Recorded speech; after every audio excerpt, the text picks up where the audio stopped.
Namaskar everyone and welcome to our 40th day of the Ramayana Satsanga. Lakshmi Natha Samarambham Nathayamuna Madhyamam Asmadacharya Paryantam Vande Guru Paramparam Yo Nityam Achyuta Padam Bhuja Yukma Rugma Vyamo Hatastaditarani Trinaya Mene Asmad Gurur Bhagavatosya Dayaika Sindho Ramanujasya Charanam Sharanam Prapadye आपदामपहर्तारं दातारं सर्वसम्पदां लोकाभिरामं श्रीरामं भूयो भूयो नमाम्यहम् यत्र यत्र रघुनाथकीर्तनं तत्र तत्र कृतमस्तकाञ्जलिं बाष्पवारी परिपूर्णलोचनं मारुतिं नमत राक्षसान्तकं कूजन्तं राम रामेति मधुरं मधुराक्षरम् आरुह्य कविताशाखां वन्दे वाल्मीकिकोकिलम् वेदवेद्ये परे पुंसि जाते दशरथात्मजे वेदप्राचेतसादासीत् साक्षात् रामायणात्मना. With prayers at the lotus feet of Sri Rama and Acharyas, let us go to our topic for today. So, we saw in the previous satsang how Ravana has come there to talk to Sita to convince her to give in to his request, and then he gives her an ultimatum, a deadline that I will only wait for 2 months, and then he goes away from there. And we saw how now Sita is very sad and she's in total despair about what to do. Now, once Ravana goes away from there, all these Rakshasis, Ravana has told the Rakshasis that you are supposed to convince this Sita, do something and make her see the light. Like that, he has told her. So, what happens is that these Rakshasis, they are all now talking. The Rakshasis talk to Sita, and first what they do is they praise Ravana and they try to convince Sita that see, he's such a good person, he's such a great person, he's the greatest of all the Gandharvas, Devas, he's even better than them. You are such a fool, you should agree to him and you can become his queen, you will be able to have all the great things in this world, and like that they try to convince her. Then she does not listen, she's not moved by all that. Then they threaten her, they start frightening her. They say that if you don't listen to him, then he will eat you up and this and that. So they try to frighten her. And all these Rakshasis are really very horrible, like the way Valmiki has described them. Somebody is having only one eye, somebody is having only one ear, somebody is having a face like a frog, somebody is having only one leg, somebody is, like all disfigured and totally very scary. All these Rakshasis are. And when they are doing all this and they are frightening her, finally at that time, one of the Rakshasis wakes up. She was sleeping all this time. She is none other than Trijata. She is the daughter of Vibhishana. Vibhishana is the brother, youngest brother of Ravana. So that Vibhishana's daughter is this Trijata. She wakes up and then she tells all those Rakshasis, hey, you be quiet. You know what? I had such a big, such a different kind of a dream just now. And it is early morning hours, isn't it? And it's generally told that whenever somebody has a dream, whatever they see in their dream in the early morning hours, ours is supposed to be more likely to come true. So now she is narrating to them. She says, you know what I saw? I saw that there was a very big palanquin which is made of ivory, and on that palanquin, I saw Rama. Then I also saw Rama, Sita, and Lakshmana together sitting on an elephant, and they were going in one direction. Then I saw that they got into the Pushpak Vimana, and they all three of them very happily they drove and went away in the northern direction. Then she says, further, what happened? I saw in my dream that Ravana was thrown on the ground and he was completely drenched with oil. And then he was drinking oil and he had fallen from the Pushpaka Vimana. His head was shaved. He was wearing black clothes and he was made to sit in a chariot which was pulled by donkeys. And he was going in the southern direction. Like that, she narrates this dream of hers. So, out of all the things that being in white clothes, being seated on an elephant, being going in the northern direction are all auspicious things. And those auspicious things were happening to Sita along with Rama and Lakshmana. And all these other things, being drenched in oil, drinking oil, wearing black clothes, sitting on a thing and being pulled by donkeys and going in the southern direction, these are all bad omens. They are all bad indicators. And then she says further that I saw that this whole Lanka was broken and it had fallen into the ocean. And I saw that there was a monkey that came and burnt this entire Lanka. Like this, Trijata narrates her dream. And then she tells, this dream, which I have seen in the early morning hours, it is very likely that it will come true. And if that is the case, then this Sita, whom you are all torturing like this, we must remember, perhaps she is the only one who can save us. So she says, Alamesha paritrarum rakshasyo mahato bhayat apichasya vishalakshya na kinchit dopalakshaye.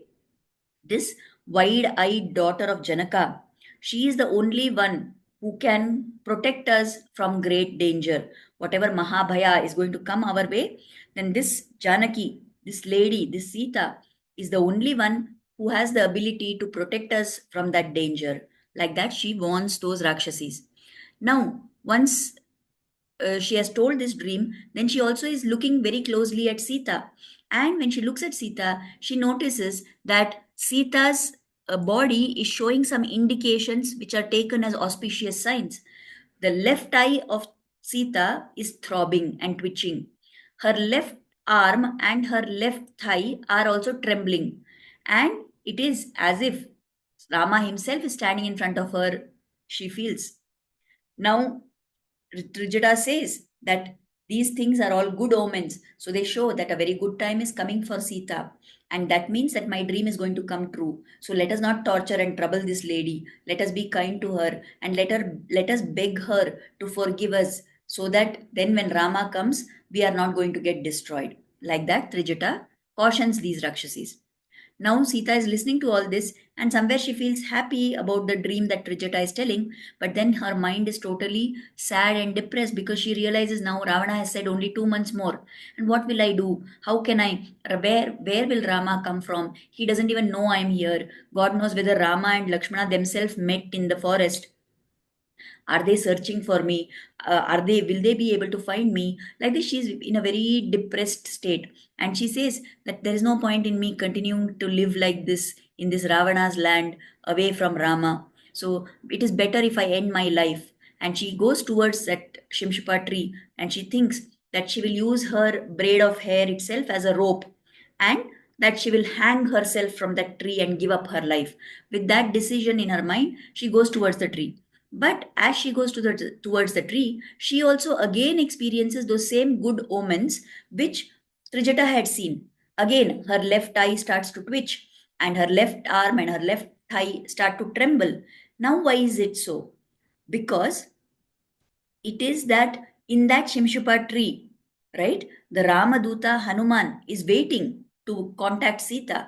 He's sitting there full of curiosity about what all is happening. He's just waiting for the right moment to talk to Sita. He has seen that Sita is completely surrounded by all these Rakshasis. So he doesn't know how to approach her without making them alert. Now he is waiting there. And because he is on that tree, as Sita goes towards that tree, she feels as if Rama is only in front of me. She feels that kind of joy. And she is temporarily held back. She wanted to give up her life by hanging from the tree. But now, because she's experiencing those good omens and she's feeling some kind of, solace, she's feeling some kind of samadhana at that moment, as if Rama is in front of her. So then she's just paused like that. Now, Hanuman is in a dilemma about what to do. He has understood that Sita is going to give up her life. Now, what is it that he can do to stop her from taking that extreme step? That is Hanuman's worry. So, these are the things that we have talked about from the story point of view. Let us pause the story part here and see what the Acharyas have to tell us about these aspects of the Ramayana. So, this Trijata, when she was talking to the Rakshasis, she told them that we have to surrender to this Sita. She is the only one who can protect us, and so on. At that time, she makes another statement, which the Acharyas say is like the entire Sara of this Sundarakanda. It is the very essence of what is the significance of the Sundarakanda. So, this Trijata says, Pakshi cha shakha nilayam pravishtaha punah punaschottama santvavadi. Suswagatam vacha mudirayanah punah punaschodayativa rishtaha. A bird is sitting on its branch. It enters its on the tree and it sits on that branch, again and again, it is speaking some words which are to console Sita. And that bird is telling some welcoming words, and it is telling with so much enthusiasm that Sita is now impelled and she is feeling some kind of a joy, she is feeling some kind of a delight in her mind, says Trijata. Now, here the Acharyas explain that what is this that Trijata is explaining. Now, first thing is that when she's talking about the birds, she's saying the bird is entering the tree and it is speaking consoling words, right? So, here the acharyas say that it can be said that all these signs which are seen through the birds, like what we are talking as good shakuna, bad shakuna, right? So when the birds are conveying it, it is called as a shakuna. So what is that she's seeing? She's saying that there's a bird sitting on the Shimshupa tree and it is calling out sweetly and it is giving joy to to Sita. So what is that bird? That bird is none other than this Hanuman who has come there, and he is going to call out now. After some time, he is going to start speaking very sweetly and he is going to tell, he has brought news that Rama is going to arrive. So that is the good news that he is going to call out. So as an understanding of that, Trijata is telling this. Or the acharyas say that the word bird here can refer to Garuda. And it is as if Garuda is sitting on that tree, and like how in the Bhagavad Gita, Krishna assured Arjuna and said, um, सर्वधर्मान् परित्यज्य मामेकं शरणं व्रज अहं त्वा सर्वपापेभ्यो मोक्षयिष्यामि मा शुचः. Don't worry, I will give you moksha, I will take care of you, you don't bother about anything else in this world. Like that, maybe when Trijata is saying the bird has come on this tree and it is singing sweet things, maybe she means that the Garuda has come there and Garuda is conveying the message to Sita that don't worry, I will take care, everything is going to be fine. He has come with that consoling message.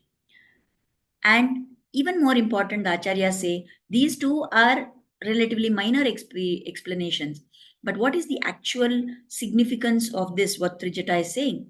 So the acharyas say that to understand this, we need to understand another concept. Now, when all along we've been saying that Rama came to the forest to Vanavasa, then Sita was kidnapped by by Ravana and taken to Lanka, and then now Rama is going to come in search of Sita and he is going to kill Ravana. Isn't it possible for Rama to have done this from wherever he was? Why all this complicated drama? Even if he had been in Ayodhya or even if he had been in Vanavasa, why this Ravana had to come and kidnap Sita and all this drama? From there only Rama could have made Sankalpa and he could have destroyed Ravana, isn't it? Then why didn't he do that? The purpose of this entire Leela is to convey a very big message to all of us. So here the acharyas explain that what is this message that is there for us, and they tell us that the certain individuals who are there in this whole drama, they indicate certain other entities. So what is the deeper meaning of all this? So the acharyas say that Lanka represents our body, the physical body that a human being has. Those Rakshasis who are having all those horrible forms, they represent our sense organs, our eyes, ears, nose, tongue, and skin. Ravana represents ahankara, that is the sense of I, the sense of ego. Kumbhakarna represents mamakara, the feeling that mine, this belongs to me, that is Kumbhakarna. Indrajit and the other Rakshasas who are in Lanka, they represent the Shadripu or the Shadvairi as we call them. Kama, Krodha, Lobha, Moha, Mada, Matsarya. And this Sita, who has been imprisoned in this Lanka, is representing the Jivatma. The Jivatma is caught up inside the physical body. Just as Sita is imprisoned in Lanka, the Jivatma is caught up in the physical body. Who is this Maruti? Who is this Anjaneya who has come now? He is the Acharya. And from whom has he come? He has come from Rama. He has come from the Lord. The Paramatma has sent the Acharya to the Jivatma. To the Jivatma who is imprisoned inside the physical body, who is surrounded by all the desires of the sense organs, and who is trying to be pulled by Ravana. Right? So, what is this lesson for us? We who are caught up in this physical body, we are the imprisoned Sita. We are the Jivatma caught in Samsara Sagara. Just like Lanka is in the middle of the sea, like that we are caught up in this um, Samsara, the sea, the Sagara of the Samsara. Now, these Rakshasis around Sita, what they are trying to do, they are trying to convince her that Ravana is the right person for you. So you go with Ravana. So they are trying to pull her away from Rama and to take her towards Ravana, isn't it? Similarly, our senses, the Rakshasis represent our senses, and always our senses pull us away from the Lord and push us towards the sense enjoyments. Just like the Rakshasas pulled Sita, they tried to tell her that Rama is not good, but Ravana is good. Our sense organs pull us to enjoy the sense objects and they push us away from the Lord. Now, this Ravana, what is he? He is the ego, he is the Ahankara. And that ego is what prevents the Jivatma from going towards the Lord. So, this Ahankara has captured this Jivatma and it is not letting the Jivatma be united with the Paramatma. Ravana has captured Sita and he is not allowing her to be one with the Lord, with Rama. Like that, the ego within us prevents the Jivatma from going towards the Lord. We said all these Rakshasas, they are the Shadripus. So those are also the obstacles. Now, all the Rakshasas who are there in Lanka, they are all preventing Sita from being able to go to Rama. So, like that, all these Kama, Krodha, Lobha, Moha, Mada, Matsarya, they are all the obstacles which prevent the Jivatma from making its journey towards the Lord. Now, if this Jivatma has to be saved, then somebody has to come with the message of the Lord. The Lord will not come himself. Rama didn't come himself at first, but he sent somebody. Who was that somebody whom Rama sent? His messenger. Who was that messenger of Rama? Hanuman. So, like the Lord Rama sent Hanuman to Lanka, like that, the Paramatma sends an Acharya, sends a Guru into the life of the Jivatma. Now, what does Hanuman do after coming there? He comes there, he sings praises of Rama, he shows the ring of Rama to Sita, right? And he convinces her. Like that, this Acharya who comes into our life, the Guru who enters our life, he comes from the Lord.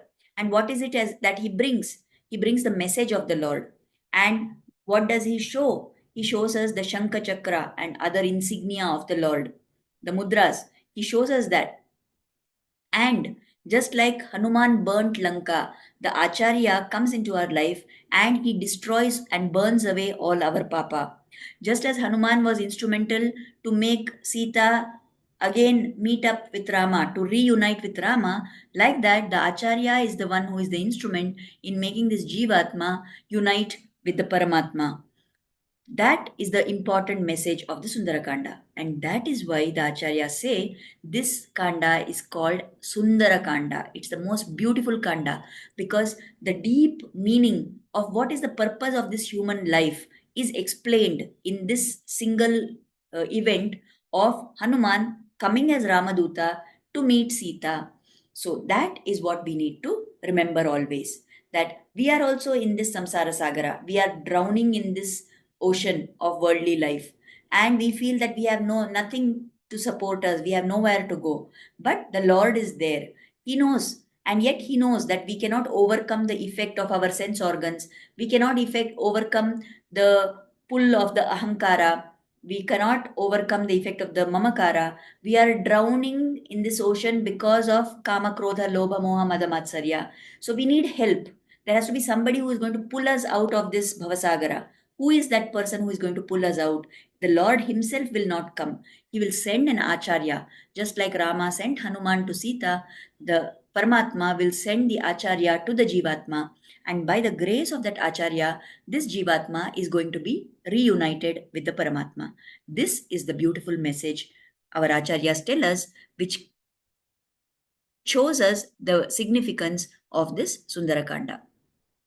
Now we said Trijata is saying that the bird is sitting on the tree, bird is sitting on the tree, isn't it? So Acharya also is often called as a bird. And just like the bird has two wings, the Acharya also has two wings. What are those two wings? One is Jnana and the other one is Anusthana. Jnana means knowledge And Anushtana means putting into practice whatever the Shastras have told. Just having knowledge of the Shastras is not enough. It is very much important to adopt that practice and to implement that in our own lives. So the Acharya has both. Somebody who has only jnana has no conviction to tell people. But somebody who is only doing practices and doesn't have jnana cannot convince people. The Acharya has both. He puts into practice whatever the Shastras have told. He also has knowledge of the Shastras. So he is the best person to guide the Jivatma. Right? And when Trijata kept saying bird, that bird refers to Acharya. When Trijata is saying bird is sitting on the branch, it is on the Shakha, then the Acharyas say this refers to the particular Veda Shakha from which that Acharya is following. And repeatedly, she's saying, no, Trijata, that bird is going on singing very sweetly. So what is that sweet singing of the bird? It is the Upadesha of the Acharya to the Shishya. And what is he teaching the Shishya? He's teaching whatever meanings he has learnt of the Shastras through his Guru Parampara. He's teaching that. He's doing the Upadesha of those meanings to his Shishya. Now that Hanuman has come and met Sita, the good time will start for Sita. Similarly, for us also, when the Acharya enters into our life, the good time will begin for us. That will be the golden part of our life. So, this is the deeper significance of Anjaneya coming to meet Sita.